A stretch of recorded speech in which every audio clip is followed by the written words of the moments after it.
para mi vida. Hablamos esta mañana, tanto yo como el pastor Fernando, de ese precio y de ese costo que tiene el abrazar lo que Dios quiere para ti.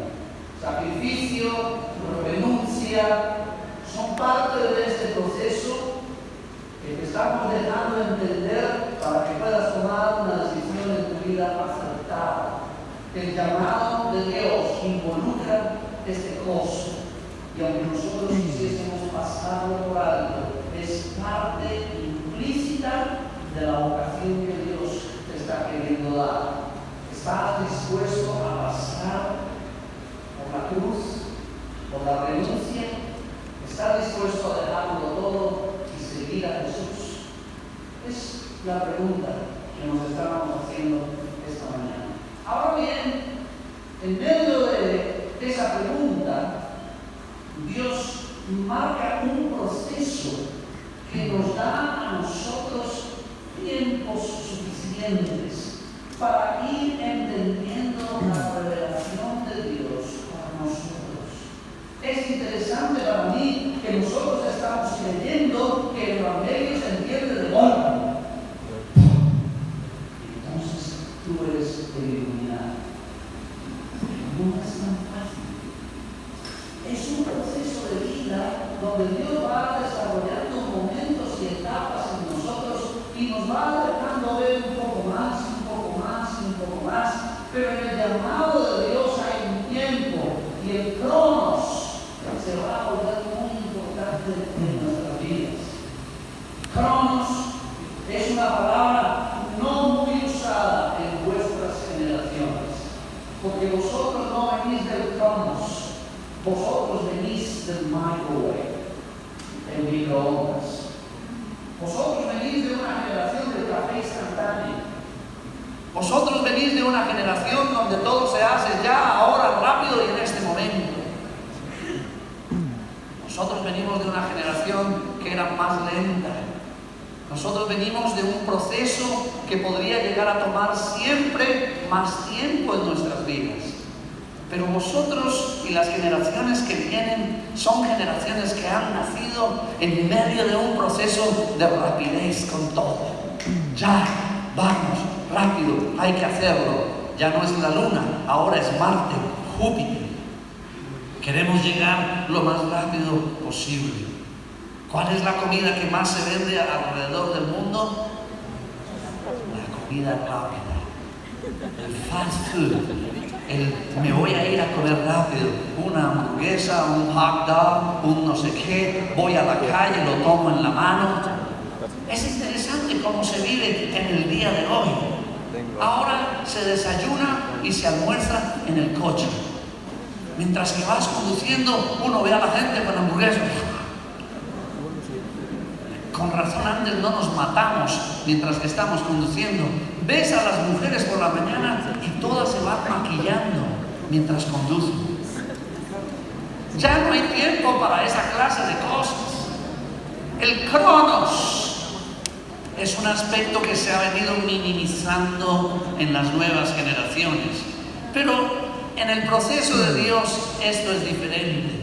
El proceso de Dios no actúa en base a las circunstancias. El proceso de Dios se da en base a planes. Y esos planes nacen en el alfa y terminan en la omega. Esos planes nacen desde antes de la eternidad y terminarán en algún punto en la eternidad. No son planes que están sometidos a la rapidez que nosotros queremos darle a los procesos de Dios. ¿Escuchasteis a Pastor Fernando esta mañana? Tenemos una alta preocupación porque la edad de los pastores está avanzando muchísimo y muy rápido. Y ahora lo que tenemos que hacer es reaccionar a una necesidad. Ya no nos queda tanto tiempo para ser proactivos en desarrollar un plan. Ahora necesitamos reaccionar a una necesidad muy fuerte que tenemos y entonces nosotros ponemos toda la maquinaria a marchar y entonces pedimos a Dios que venga a nuestro mundo, que rompa el cronos y que se meta con nosotros en el microondas. Yo recuerdo las palomitas de maíz cuando se hacían en una olla. Si ya me miran y me dicen, ¿de verdad? Sí. Todavía las hacíamos en una olla. Yo las hago. Él dice que sí. Como 50 y algo de años tiene el hombre. Una olla, las palomitas, y todos nos sentábamos alrededor a esperar a que comenzara a explotar la primera. ¡Pum! ¡Ah! ¡Qué bien! ¡Pum! La segunda. Y no sé cuánto tardaba. No, ahora viene en un sobre, lo embutes en el microondas, le pones 1 minuto 30 segundos y tienes tus palomitas de maíz. Más sintéticas que la moneda de cuero, pero son palomitas de maíz. Eso no se puede hacer con el llamado de Dios. El llamado de Dios está estipulado dentro de los planes de Dios. Ven conmigo a Marcos capítulo 3. Marcos capítulo 3. Si trajiste la Biblia, ¿no? Sí, acuérdate, la cargó. Cristiano sin Biblia, cristiano sin novia. Porque la chica está mirando si el chico trae la Biblia, si no la trae. Todas esas cosas son muy importantes. Cristiano sin Biblia, cristiano sin novia. Marcos capítulo 3. Mira lo que dice la palabra de Dios en el Marcos capítulo 3, versículo 13. ¿Estáis ahí conmigo, verdad? Después subió al monte y llamó así a los que él quiso y vinieron a él. Y estableció a 12 para que estuviesen con él y para enviarlos a predicar y que tuviesen autoridad para sanar enfermedades y para echar fuera demonios. Y aquí uno lee la palabra y ¿qué es lo que más nos llama la atención de esos versículos? Echar fuera demonios. No me mintáis. Lo que más nos llama la atención es la parte final. Para tener autoridad y echar fuera demonios. Aleluya. Eso es lo que más nos gusta. Pero eso no es lo primero en la lista. Los llama, dice, sube al monte, llamó así a los que él quiso y vinieron a él. Lo que vimos esta mañana es que el primer llamado de Dios es a tener encuentros con él, no con el ministerio. Pero luego dice que establece a 12 para que estuviesen con él y luego para enviarlos a predicar y en tercer lugar para que tuviesen autoridad. Y uno se da cuenta que desde aquí Jesús ya está preformateando el proceso de pensamiento de los apóstoles, diciéndoles: tenéis que entender que primero tenéis que estar conmigo, luego tenéis que ser enviados para predicar y luego yo os voy a dar autoridad y podéis hacer señales y maravillas y prodigios en mi nombre. Nosotros nos gustaría tomar el primer punto un poquitito, algo de estar con Él y saltarnos del 1 al 3. Y queremos tener inmediatamente autoridad y sanar enfermos y hacer milagros y tener un ministerio impactante mundial. Los procesos de Dios tienen estos tiempos de maduración que se tienen que dar en nuestras vidas porque hay muchos elementos involucrados en una persona que Dios llama a su servicio. Y esos elementos tienen que venirse desarrollando en medio de ese proceso que Dios va viviendo con nosotros. A los 19 años, cuando yo llegué a la iglesia y quería servir a Dios, como os comenté, recuerdo que uno de mis queridos amigos canadienses escuchó que yo quería servir en el área de la adoración. Yo veía a todos ahí cantando, tocando instrumentos, y eso comenzó a llamarme la atención y yo dije, yo también, yo quiero ser parte del grupo de adoración y quiero cantar y quiero aprender a tocar instrumentos. Eso se ve muy bacán. Eso se ve bacán, hay que hacerlo. Yo quiero estar ahí adelante y quiero estar tocando los instrumentos y que las chicas me vean, y que Dios escuche mi adoración. Y entonces me fui a hablar con uno de ellos que estaba encargado Y le dije, pues mire, yo me presento aquí porque yo quiero servir al Señor, quiero ser uno de esos que se pone ahí, que da su vida, su tiempo, quiero ser parte del grupo de adoración. Y él me dijo, muy bien, te espero el próximo sábado a las 3 de la tarde. Yo me fui próximo sábado totalmente preparado, fue la primera mañana que oré y dije, Señor, ayúdame porque ahora voy a ser de los del grupo de adoración, la banda. Me fui allí a las 3 de la tarde, cuando llegué no había nadie. Dije yo, pero no me citaron aquí a las 3 con el grupo de oración para, no sé, para ensayar, comenzar a cantar. Apareció solo el gringo. Has llegado a tiempo, me dijo, a las 3 de la tarde.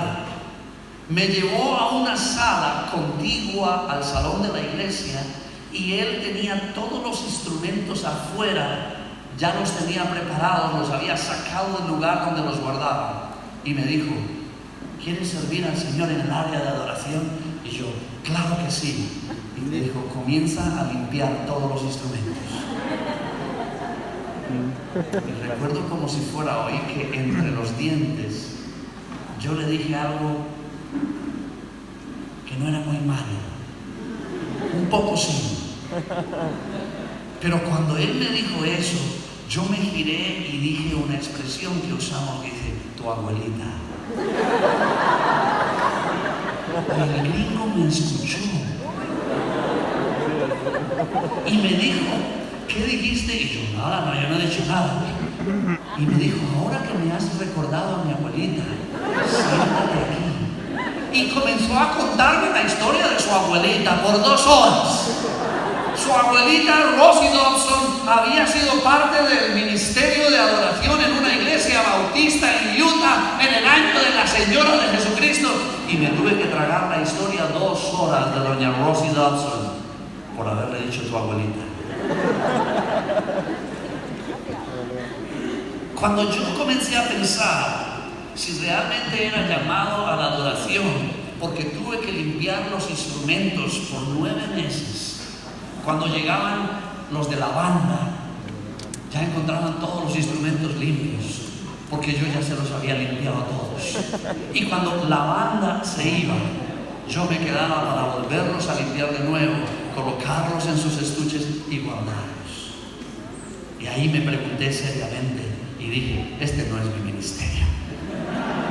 Dios no me ha llamado a la adoración, tiene que haberme llamado a alguna otra cosa que sea mucho más importante. Quiero que veamos este reflejo en el ejemplo de Pablo. Ese ejemplo que nos da de estudiar un poco con detalle cómo fue que Saulo de Tarso se convirtió en Pablo el apóstol.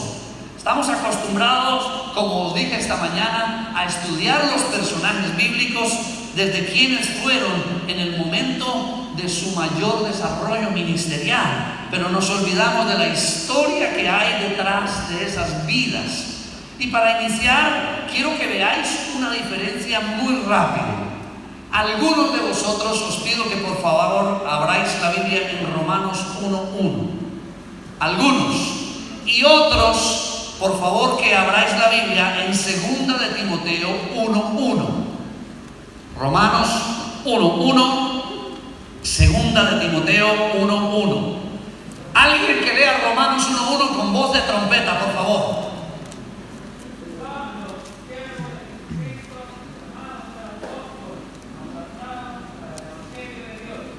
Flauta traversa, pero... Flauta. 2 de Timoteo 1:1, voz de trompeta. Pablo, apóstol de Jesucristo, por la voluntad de Dios, según la promesa de la vida que es Cristo Jesús.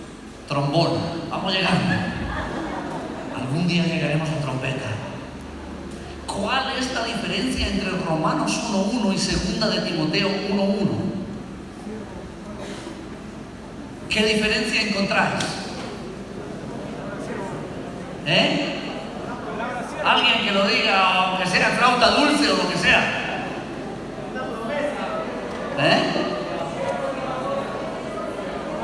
Pablo está escribiendo en Romanos 1:1 y diciendo diciendo: Pablo, siervo de Jesucristo, ¿y qué más?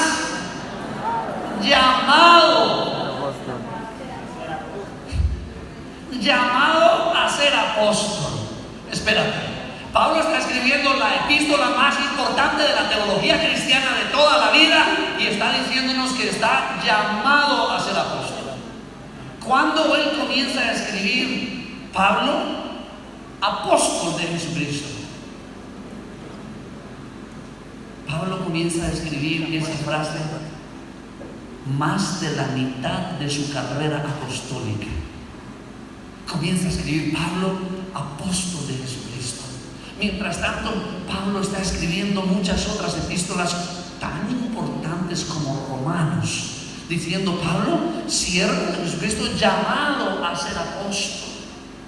Porque Pablo siempre entendió que este tiempo de maduración existe y que la historia que ocurre entre Romanos 1:1 y 2 de Timoteo 1 es parte esencial de la formación de Dios para sus siervos.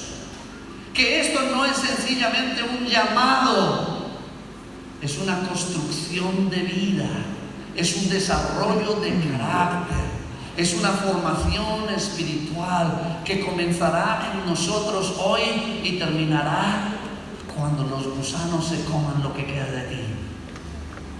Cuando nosotros tenemos esta perspectiva de Dios, entonces el plan de llamado trasciende nuestras vidas, trasciende los ministerios que podamos tener, trasciende el impacto que alcancemos a desarrollar, trasciende toda una forma de pensamiento humana y de nuevo vuelve a tener una forma de pensamiento divina. Porque el llamado de Dios no puede dejar de ser divino, aunque sea para hombres de barro como tú y como yo. Al perder esa esencia divina es donde hemos humanizado el llamado de Dios, es donde hemos rebajado el proceso, es donde hemos intentado licuar la esencia de lo que Dios quiere. Llamado a ser apóstol, porque en propiedad él tenía la razón. Entre Romanos 1:1 y 2 de Timoteo ocurrieron miles y miles de cosas en la vida del apóstol Pablo. Quiero que veas conmigo en Gálatas, capítulo 1, versículo 11. Gálatas, capítulo 1. Si sabes dónde está Gálatas, ¿no? Nuevo Testamento, por si cualquier cosa. Gálatas, capítulo 1, versículo 11. Mira lo que dice la Biblia. Mas os hago saber, hermanos, que el evangelio anunciado por mí no es según hombre, pues yo ni lo recibí ni lo aprendí de hombre alguno, sino por revelación de Jesucristo. Porque ya habéis oído acerca de mi conducta en otro tiempo en el judaísmo, que perseguía sobremanera a la iglesia de Dios y la asolaba. Y en el judaísmo aventajaba a muchos de mis contemporáneos en mi nación, siendo mucho más celoso de las tradiciones de mis padres.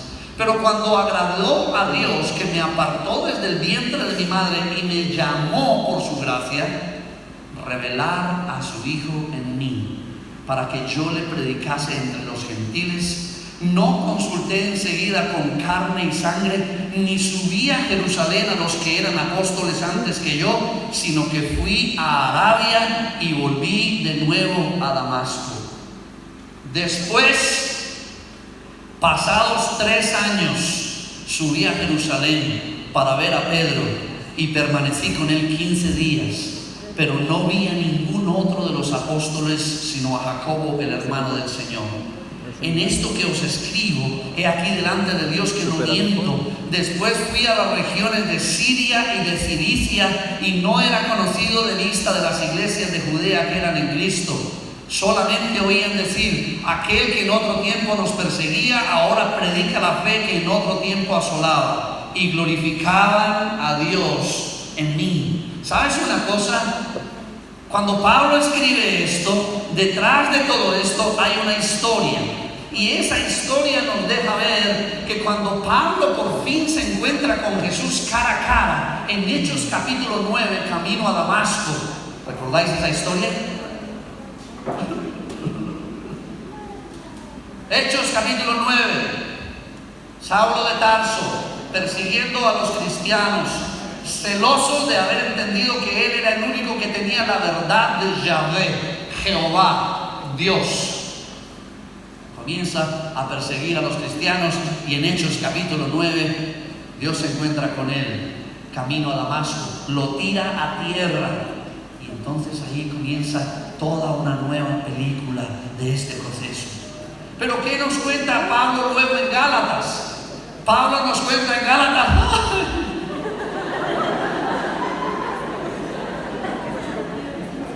Pablo nos cuenta en Gálatas. Sí, Gálatas. No, ese no es Gálatas. Gálatas es el que está en la Biblia. ¿Sabes qué nos cuenta Pablo en Gálatas? Que él se tomó 14 años antes de entrar al ministerio. Vamos a ver. ¿Quién lo mata? ¿Este cómo se llama? Abeja gorda. Implica fuerte, ¿verdad? Coronavirus. Ya ven a Riquitón, que él sabe matar a esos animales.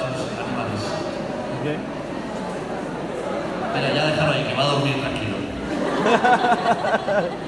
Queridos, si Pablo nos dice que él tomó 14 años, yo la pregunta que tengo para ti esta noche es: ¿tú cuántos necesitas?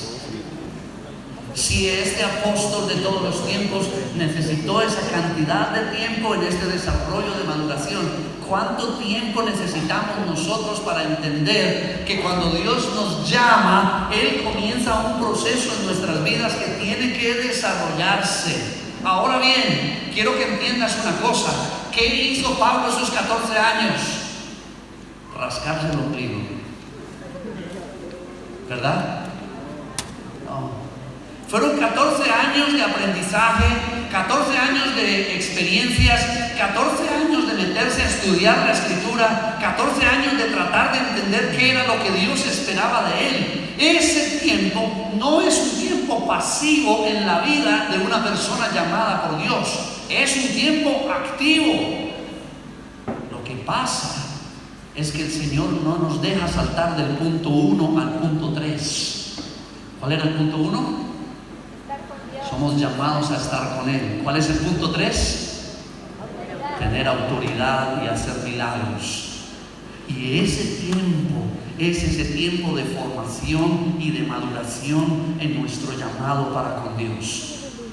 ¿Qué ocurre en ese tiempo de maduración? Para Pablo fue un tiempo de confirmación, de revelación, como ya lo hemos leído. Le fue revelado el Evangelio.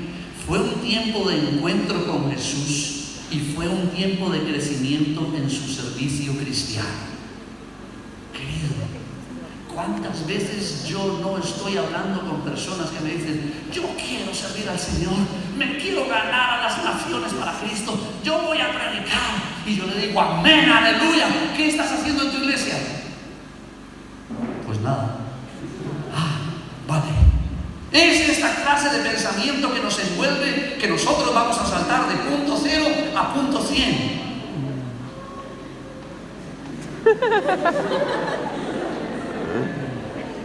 El hermano no le quita la vista de encima. Es un peligro, ¿no? Cuando eso lo inyecta uno muere, ¿verdad?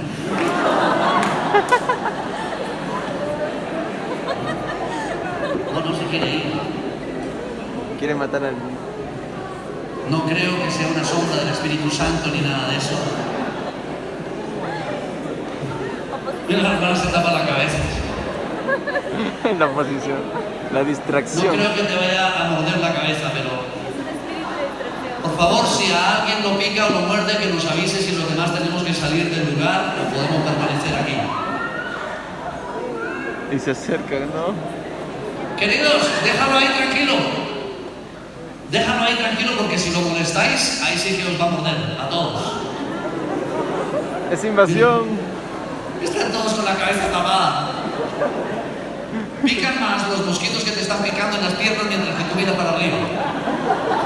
Entonces, más bien comienza a sacudirte lo que tienes en las piernas. Pregunta: ¿qué vais a hacer a partir de este momento para comenzar a desarrollar el proceso de maduración en vuestras vidas hacia el ministerio pleno que Dios tiene para vosotros? 2. En ese proceso formativo, en ese tiempo de maduración, es cuando Dios os muestra no solo el qué, pero también el cómo. ¿Cómo?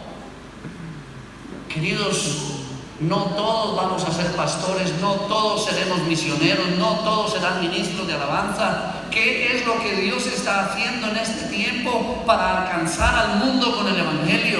Y la pregunta que nosotros nos estamos haciendo es: ¿dónde están los profesionales? ¿Dónde están los estudiantes dando testimonio? ¿Dónde están los trabajadores que tienen un testimonio íntegro con Dios? ¿Dónde están las amas de casa que están compartiendo el Evangelio con sus vecinos? ¿Dónde están los estudiantes? Porque parece ser que de alguna manera entendimos que el ministerio, que el llamado de Dios tenía que ver con una función de los 5 ministerios que aparecen en la Escritura y que no había ninguna otra forma de servir a Dios. Pero es en ese tiempo de formación. Y fíjate lo que le pasó a Pablo, que para mí es muy interesante. Pablo se preparó toda su vida, toda, para predicarle a los judíos. Pablo se preparó siempre, estudió a los pies del mejor maestro de la ley hebraica, Gamaliel. Y cuando estaba totalmente preparado para predicarle a los judíos, ¿qué le dijo Dios? Vas a ir a los gentiles. ¿Y qué dijo Pablo? Tu abuelita. Esa es la forma como siempre responde: tu abuelita. Termina predicándole a los gentiles. Porque es en ese tiempo de formación, de maduración, de desarrollo y de experiencia cuando el Señor comienza a perfilar nuestros ministerios. Por eso cuando saltamos del 0 al 100 cometemos tantas equivocaciones. Porque hay muchos de nosotros que decimos: yo quiero ser pastor, yo voy a formarme para ser pastor. Y cuando te estás formando te das cuenta y dices: no, yo no quiero ser pastor, yo no quiero ser pastor, yo no quiero ser pastor. Porque es ese tiempo que Dios nos da para que esas decisiones radicales que tomamos en nuestra vida sean para toda nuestra vida, no para los próximos 2 años, 3 años. No estamos en un tiempo para experimentar. Estamos en un tiempo donde nosotros necesitamos revelación de Dios en el qué, en el cómo y en el cuándo. El llamado de Dios tiene un tiempo de maduración. En Pablo, 14 años. Pero no son 14 años de no hacer nada. Son 14 años de formación espiritual, 14 años de formación bíblica, si me lo permitís, 14 años de experimentar muchas cosas en su vida hasta poder entender qué es el ministerio que Dios me quiere dar y cómo es que yo tengo que desarrollarlo en mi vida. Posiblemente para vosotros no serán 14 años. En el mundo en el que nosotros vivimos hoy, las cosas se dan mucho más deprisa. Pero no importa cuánto sea ese tiempo de maduración, necesitas descubrir qué es lo que Dios quiere hacer contigo para los próximos 50 años de carrera. ¿Dónde están los profesionales en el servicio a Dios? ¿Cómo hacemos para que vuestros dones, talentos y profesiones se conviertan en herramientas de servicio al reino de Dios? ¿Cómo hacemos para romper el mito de que existe un clero y luego existe un laico? Esto no proviene de la Escritura. No hemos sido nunca capaces de comprobar que haya existido una división entre cleros y laicos. Lo que sí hemos visto en la Escritura siempre es un llamado universal al servicio. Vosotros sois real sacerdocio, nación santa, pueblo adquirido por Dios. Eso sí lo tenemos claro, para anunciar las virtudes de aquel. En segundo lugar, ese tiempo lo llevó a hablar a Pablo de un evangelio revelado. Fíjate, Pablo, el mejor estudiante de teología de todas las épocas. Pablo ya había estado a los pies de Gamaliel. Pablo se había estudiado todo lo que se podía estudiar en aquel tiempo. Pero fue en ese momento de maduración, fue en ese tiempo de maduración, donde Pablo puede escribir, como lo leímos en Gálatas, y decir: porque a mí se me presentó a Cristo Jesús con un evangelio revelado. No fue que me lo contó alguien, me lo contaron. No fue que alguien me lo transmitió. Es que llega a un momento donde necesitamos que el evangelio sea una revelación en nosotros. Hermanos, es necesario y muy importante que aprendamos el evangelio los unos de los otros. Es necesario que lo estudies. Es necesario que seas discipulado. Pero el punto más alto de esa montaña es cuando el evangelio se vuelve una revelación para ti. Cuando ya no es que alguien te contó, ya no es que alguien te enseñó, es que Dios te sigue llevando en ese camino hasta que el evangelio pueda ser parte de ti. Y es una revelación que brota desde lo más profundo. No solo lo aprendí, está diciendo Pablo. No solo lo escuché de hombres que estuvieron con Jesús, sino que lo he recibido directamente de Dios. Por eso Pablo se llama a sí mismo como el apóstol abortivo, porque él dice: y a mí se me apareció como a un abortivo, a lo último, al final. Acuérdate que Pablo no fue uno de los 12 discípulos presenciales de la vida de Jesús. Pablo viene posterior. Pablo necesita una revelación de Jesús. Pablo necesita conocer a Jesús de una manera tan particular y singular, que necesita esta revelación. ¿Cómo se da esa revelación en la vida de Pablo? Se da por el aprendizaje de las Escrituras y por la experiencia de la vida cristiana. Y eso es lo que necesitamos que suceda en este tiempo de maduración en tu llamado. Este llamado que tú estás sintiendo de Dios tiene que ahora entrar en esta etapa donde tú creces en tu conocimiento de Dios, en donde tú ruegas al Señor que se te revele a ti. Y en medio de la experiencia de tu vida vas aprendiendo a ver a Dios de diferentes maneras. Yo recuerdo uno de mis alumnos hace muchísimos años. Era un alumno retraído, podría llamarlo. Se sentaba siempre al final del aula de clase. No hablaba casi con nadie. Muy cumplidor de sus deberes, estudiaba la Biblia, estaba más o menos animado con todo esto del ministerio. Cuando terminó su segundo año de estudios, nosotros le enviamos, porque teníamos estos tiempos de capacitación práctica donde ellos tenían que salir. Y yo recuerdo verlo regresar después de 2 meses de estar en un lugar en sus prácticas. Él venía de primeras en el grupo, venía cantando, alabando a Dios, venía saltando, y como yo lo conocía por 2 años, dije: ¿este es el mismo? El que se sentaba en la parte de atrás y que no hablaba casi con nadie. Y lo llamé y le dije: tío, ¿cómo fueron las prácticas? Y él me dijo: eso fue increíble, de lujo, espectacular. ¿Y qué te pasó? Y me dijo: es la primera vez en mi vida que experimento orar por una persona y ver cómo Dios la sana. Una cosa es que te cuenten a ti que Dios sana, y otra cosa es experimentarlo a través de tu vida. Una cosa es que te cuenten cómo Dios salva, y otra es cuando tú predicas el evangelio y ves el poder de Dios caer sobre una vida y arrepentirse y caer de rodillas. Esas son 2 cosas diferentes, y eso es lo que necesita comenzar a ocurrir en vuestras vidas, en el servicio que ahora tenéis en las iglesias, en lo que estáis haciendo. Necesitáis seguir en este proceso de maduración, porque cada experiencia cuenta, porque cada tiempo de oración cuenta, porque cada tiempo de estudio bíblico cuenta.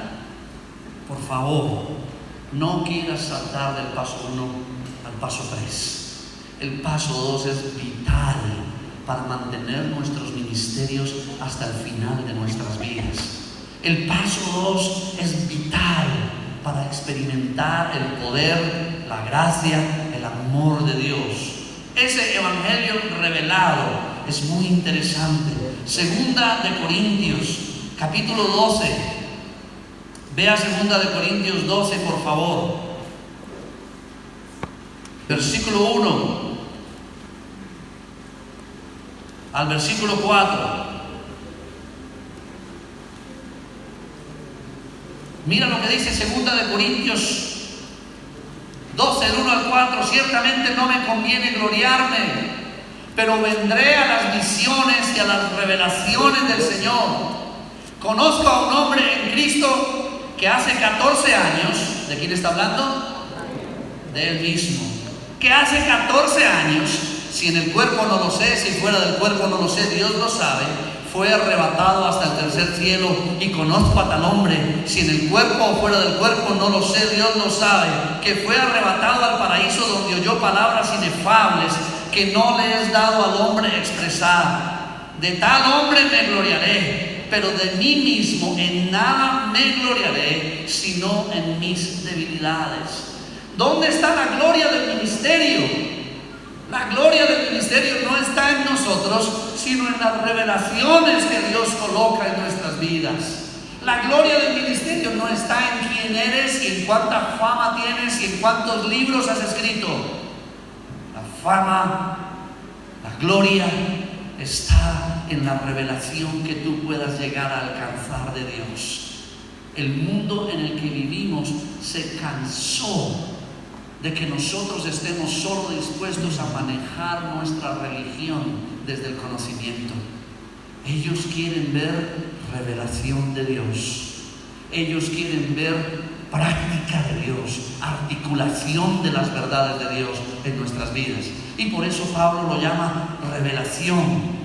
Este proceso de maduración es un momento para que tú puedas afinar con mucho detalle qué realmente es lo que Dios quiere de tu vida.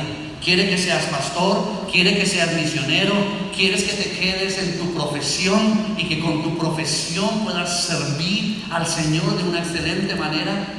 Pues es en ese tiempo de maduración donde tú lo vas a encontrar. Y en tercer lugar, ese tiempo de maduración nos ayuda a que venga un reconocimiento y una confirmación. Lo que leímos en Gálatas, Pablo dice que después de haber estado todo ese tiempo metido buscando a Dios, él vuelve a bajar. ¿Y a dónde va? Él se va a hablar con la iglesia de Jerusalén, donde estaban los apóstoles. Nombra por lo menos a Pedro y a su hermano, diciendo que habló con ellos, hablando con ellos de lo que había sucedido en su vida. Después de todo ese tiempo invertido en una búsqueda genuina y personal de Dios, Pablo dice que siente la necesidad de ir al grupo reconocido de los apóstoles para que ellos confirmaran su ministerio a través de darle la mano en señal de confirmación. ¿Sabes lo que está pasando hoy día con personas que no pasan por ese proceso de maduración del llamado de Dios? Que ellos se creen que son los Avengers. ¿Has visto la peli, no? Esa no te la pierdes por nada del mundo, yo lo sé. Ellos piensan que son los salvadores y amos del mundo, que son los únicos que tienen revelación y unción de Dios. Se convierten en llaneros solitarios que quieren desarrollar el ministerio sin que esta parte comunitaria sea muy importante en lo que Dios tiene en sus planes. El llamado es de Dios. El llamado proviene de los planes de Dios. El llamado busca el cumplimiento de los planes de Dios, no de los tuyos. Y hermanos, estamos viviendo una época donde parece que este proceso comunitario ya no sirve para nada. Dios me lo reveló a mí, Dios me lo dijo a mí, los demás que se mueran. Nunca Dios ha actuado así en la historia. Jamás Dios llamó a un hombre en solitario, sino haberlo siempre colocado en función de su pueblo escogido. Desde el Antiguo Testamento, cada llamado que nosotros encontramos, Abraham, Isaac, Jacob y todos los demás, estaban en función de una relación comunitaria. Este tiempo de maduración sirve para que otras personas a tu alrededor confirmen, fortalezcan, consoliden lo que Dios te está llamando a hacer. Que no permitan que ni tú ni yo busquemos gloria de hombres, sino que podamos someternos a la comunidad de Dios para confirmar lo que Dios está pidiendo en nuestras vidas. Y eso sucedió con este hombre. ¿Qué necesidad tenía Pablo? Después de haber subido ¿a dónde? Al tercer cielo. ¿Qué necesidad tenía ir de pedir confirmación de los apóstoles en Jerusalén? Este paso del proceso es donde otros intervienen en mi formación y en la maduración de mi llamado y de mi carácter. ¿Cómo podemos ayudarte? ¿Qué podemos hacer por ti para mejorar tu experiencia del llamado de Dios? Si no lo sabemos, no vamos a poder ayudarte. Si eso no es visible en vuestras iglesias y congregaciones, no podremos ayudarte. Si en ese proceso de maduración tú no estás desarrollando tu llamado, sirviendo al Señor, sirviendo a la comunidad, sirviendo a la iglesia, metido en la sociedad, ¿cómo podremos saber qué es lo que Dios espera de ti? Este llamado de Pablo, que era un llamado singular a un ministerio muy especial, necesitaba el reconocimiento del pueblo de Dios. El sabio Dios llama a personas siempre en el tiempo correcto, de la manera correcta, a una tarea correcta. Sí y solo sí, la persona que Dios está llamando se deja guiar por su espíritu para completar cada una de estas etapas en el proceso. Mi invitación para vosotros que estáis recibiendo estos llamados de Dios es que podáis activar este proceso de maduración de una forma consciente y deliberada. ¿Cuántos de vosotros estáis estudiando la Biblia de una manera sistemática? ¿Cuántos de vosotros estáis inscritos en un instituto bíblico, un seminario, un curso de formación? Levanta la mano, por favor, bien alta. Van a tomar una foto desde arriba y luego te van a decir mentiroso. Queridos, es parte de nuestro proceso de formación. Es necesario que nos metamos ahí a madurar el llamado de Dios. Posiblemente después del primero o segundo año de estudiar la Biblia, tú vas a decir: hoy, gracias a Dios, yo no soy llamado. Y nos digas qué quieres hacer con tu vida. Y cuidado, si no eres llamado, no significa que dejas de ser hijo de Dios. No significa que vas a ser menos que otros que están siendo llamados a cosas especiales y muy específicas. Lo que sí necesitas es tener claridad y honestidad de decir: Dios me está llamando, yo tengo que poner este llamado en este momento, en el proceso de maduración. Os invito a meteros a estudiar la Biblia en alguna forma que podáis, en medio sí del trabajo, sí, en medio del estudio, sí. Yo os conté, mi padre me dijo: a mí no me importa si quieres ser cura, aquí hay que traer dinero. ¿Y qué tuve que hacer? Tuve que conducir un taxi toda la noche. Mi padre me daba un taxi que él tenía, yo lo conducía toda la noche y luego todo el día estudiaba teología. Por eso no entendí nada, porque estaba dormido, totalmente dormido. Pero así fue. Tenía que permitir en mi vida que esta revelación se hiciera parte de mí. Dios te está llamando, pero Dios te está llamando a involucrarte activamente en este proceso. No puedes sentarte a esperar que el ministerio pleno de 2 de Timoteo 1:1 llegue a tu vida por arte de magia. Va a llegar a tu vida 2 de Timoteo 1:1. Vas a poder decir algún día: Josué o María, y no vas a decir llamado, vas a decir María, profeta del Dios Altísimo. Vas a decir Mario, pastor del Dios Altísimo, porque has pasado por un proceso, porque has tomado una decisión radical y porque estás en el ministerio pleno de lo que Dios quiere para ti. Moisés necesitó 80 años para aclarar su llamado. No te preocupes, que contigo no serán 80, 79. 80, pero ¿cuántos vivió Moisés? 120. Pues eso, como 400. 400, no. Sansón, Juan el Bautista. No hay fórmulas para el llamado de Dios.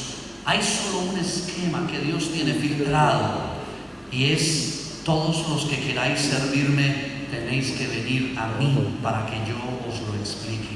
No hay una mejor forma de entender el esquema que Dios quiere usar contigo, no con el vecino, sino contigo, que escuchándolo a Él de una manera clara. Él es el que llama, Él lo hace en un momento, y Él usa toda su sabiduría para darte a ti lo que realmente puedes hacer. Abraham no tuvo dudas que Dios lo estaba llamando, pero tuvo otra clase de dudas. ¿A dónde?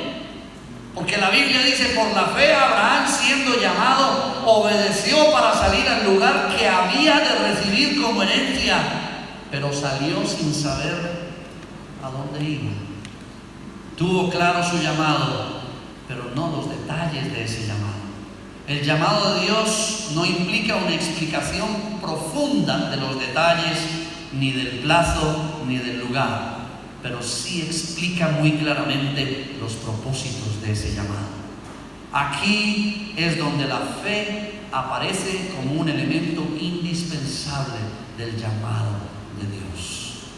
Queridos, vais a entrar o estáis en una fase donde la fe se va a convertir en un determinante de tu llamado. Tienes que creer que es Dios el que te está llamando.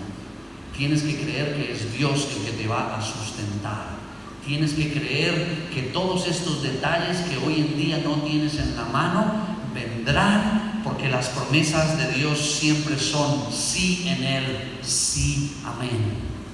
Y aquí es donde este proceso de fe se vuelve importante en la maduración. Porque cuando nosotros maduramos al lado de Jesús, es cuando aprendemos a crecer en nuestra fe. Jesús mismo se sometió por 18 años a la ley judaica y a los líderes religiosos. Y aunque escuchaba herejías todos los fines de semana sobre su propio reino, Él sabía todas las respuestas. Pero nunca se paró en la sinagoga a pelear contra los fariseos. ¿Te imaginas a Jesús ahí sentado? Y un fariseo al frente tratando de explicar Isaías 54. Y Jesús diciendo: bonita interpretación. Estás más torcido que una cuerda entre un bolsillo. Pero está bien. Nunca se levantó a pelear contra los fariseos de lo que los fariseos decían de Él mismo. ¿Sabes cómo se llama eso? Disciplina. La disciplina que se ejerce en el tiempo de maduración en un llamado de Dios. La disciplina que es necesaria para formar nuestro carácter, que viene en ese tiempo cuando nosotros ya queremos saltar al ministerio pleno, cuando nosotros queremos ser los que se comen al mundo en 3 bocados, y el Señor nos dice: tranquilo, llegará el momento justo para hacerlo. Mientras que llega ese momento, se tiene que ejercer fe. Fe. Dios sí me llamó. Dios algún día me lo dará en el momento correcto, de la forma correcta. José fue vendido a los 17 años por sus hermanos y comenzó a reinar a los 30 años. David mató a Goliat a los 17 y a los 30 comenzó a reinar en todo Israel. ¿Qué vas a hacer tú con tu tiempo de maduración? Puede ser que tú seas más importante que David, Abraham y Pablo juntos, de eso no tengo duda. Lo que tengo duda es que sin ese tiempo de maduración, tu llamado, tu servicio y tu ministerio vaya a ser para toda la vida. Vaya a ser una decisión radical que te ayude a caminar con Él toda la vida. Toda la vida. Prepárate, anímate, decídete a tomar ese tiempo de maduración y decirle: Señor, yo lo quiero hacer. Yo quiero prepararme, formarme.